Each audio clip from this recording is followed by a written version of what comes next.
Buenas tardes, mi nombre es Elena Alcontato, soy doctoranda en la Universidad Complutense de Madrid, concretamente en el programa de Ciencias Políticas y de la Administración y Relaciones Internacionales. Para mí es un placer estar aquí en el Congreso del Conocimiento en la Frontera y voy a hablar sobre Ceuta. Concretamente, mi exposición va a ser Ceuta, el borderland español, convivencia o conflicto en la ciudad de las cuatro culturas. Bien, como podrán ver en pantalla, voy a hacer una breve introducción de qué es lo que querría explicar, cuáles han sido mis objetivos, qué metodología he empleado, cuáles han sido mis resultados y conclusiones. Bien, esto surge porque yo empiezo a investigar sobre Ceuta, dándome cuenta, bueno, algo que muchos que somos de España podemos saber, que es que Ceuta es una excepcionalidad en sí misma. Es una ciudad que no está ubicada en el mismo continente que el país al que pertenece. Hay una disputa porque el país con el que hace frontera, en este caso Marruecos, no acepta la soberanía española en la ciudad. Además, hay una serie de excepcionalidades mucho más concretas que también influyen en cómo se vive en la ciudad, que ahora entraré en ellas. Y además, en la ciudad se habla, y además, como podéis ver en pantalla, eso es una página web de la propia ciudad, de la administración, porque la ciudad se llama a sí misma como ciudad de las cuatro culturas.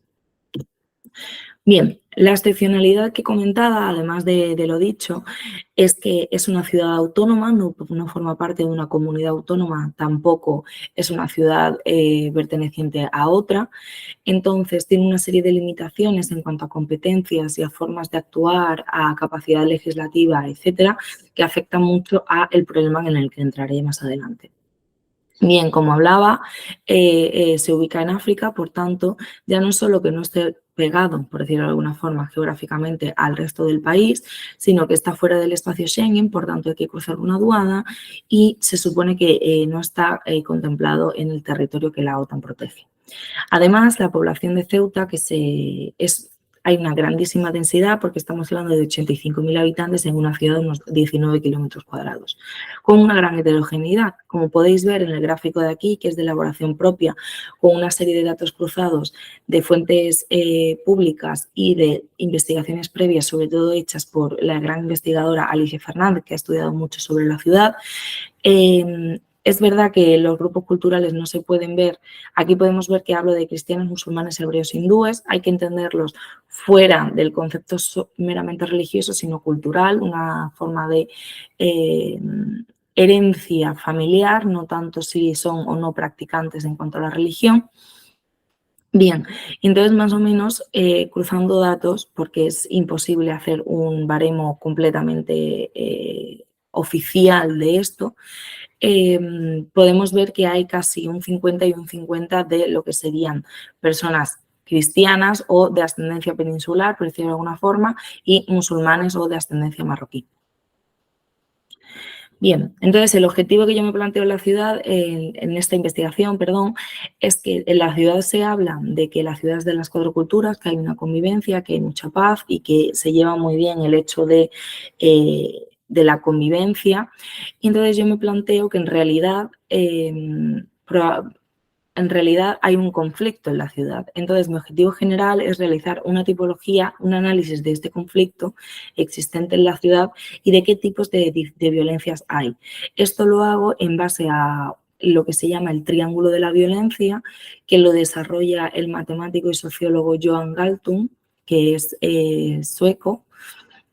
Entonces, él explica que hay un triángulo de la violencia, como podéis ver en pantalla, donde hablamos de una violencia que se ve, que es la que está por encima de la línea que podéis ver aquí, que es la violencia directa, la que a lo mejor es la más fácil de entender, tanto la violencia física como la violencia psicológica, que es la que surge entre dos personas individuales, pero que esta violencia directa surge porque antes aparecen otros dos tipos de violencia, la violencia cultural y la violencia estructural.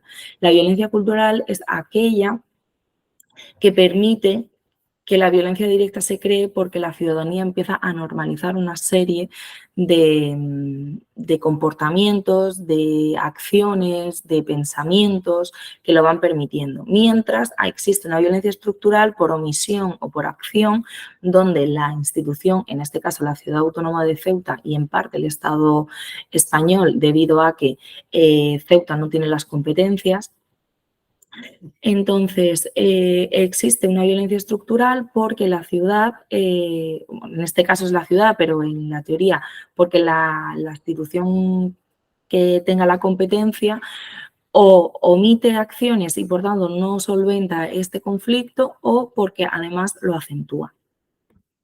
Bien, en cuanto a los resultados que me he ido encontrando, primero empezaré con la violencia estructural.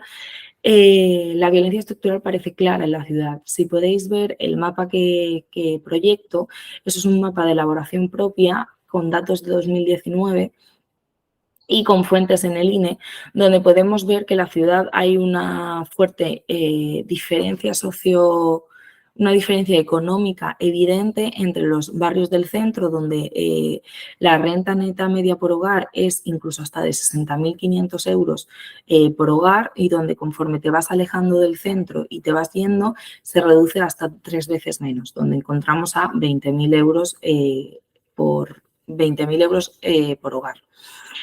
Además, que esto lo estudió Alicia Fernández, que ya la he mencionado anteriormente. Ella hizo una tipología de cómo se distribuían los barrios en la ciudad. Entonces, ella descubrió que en el centro hay en torno a un 80-90% de personas que son de ascendencia peninsular cristiana y conforme te vas alejando al extrarradio, esos porcentajes se invierten a un 80-90% de personas de ascendencia marroquí musulmana. Entonces, podemos ver que las diferencias económicas no son solo económicas, sino que atraviesan también el eje cultural. Las personas del extrarradio al final son las que viven peor, las que además tienen menos servicios y son eminentemente de ascendencia marroquí. Ascendencia entendida, por supuesto, no solo pueden ser españoles, pero a lo mejor sus abuelos o sus bisabuelos fueron personas que vinieron desde Marruecos. Entonces, hay una desigualdad evidente en el acceso a las oportunidades, también esto se ve en los datos de abandono escolar, en una serie de datos que en el artículo voy detallando y, como ya comentaba, en las diferencias económicas. Entonces, parece que la violencia estructural es evidente en la ciudad. Por tanto, también hay una violencia cultural, un intento de asimilación cultural. En Ceuta es muy habitual la frase de que ellos deberían adaptarse y hay una identificación de la cultura marroquí como inferior o peor que la española. Esto hay sociólogos que lo explican porque, por ejemplo, menciona Anthony Giddens o Gilberto Jiménez, que hablan de dos teorías, la ideología del progreso y la teoría de la secularización. Ambas teorías hablan de que cuando a finales del siglo pasado, del siglo XX, se empieza a entender que todas las culturas debían tener una misma evolución y que conforme más evolucionaran en el tiempo, más evolucionaran a mejor, entendiéndolo entre comillas, irían secularizándose. Entonces hay una idea de que la cultura marroquí es más atrasada, por favor, entenderme entre comillas, frente a la cultura española, que es más cercana a la occidental y como es más occidental, por tanto, está más evolucionada. Que la cultura marroquí, conforme vaya avanzando, se irá acercando. Por eso hablo de que la identificación de que hay una cultura peor que otra, ¿no? Todo esto hace un caldo de cultivo para que la violencia directa se dé. Es verdad que no es una ciudad increíblemente violenta, pero sí que es verdad que los casos de violencia física cada vez son mayores y sobre todo los de violencia psicológica son bastante frecuentes, desde comentarios racistas, desde comentarios sobre el tema de la cultura, desde comentarios de es que ellos son así o es que ellos no sé qué. Entonces, esta violencia directa se da.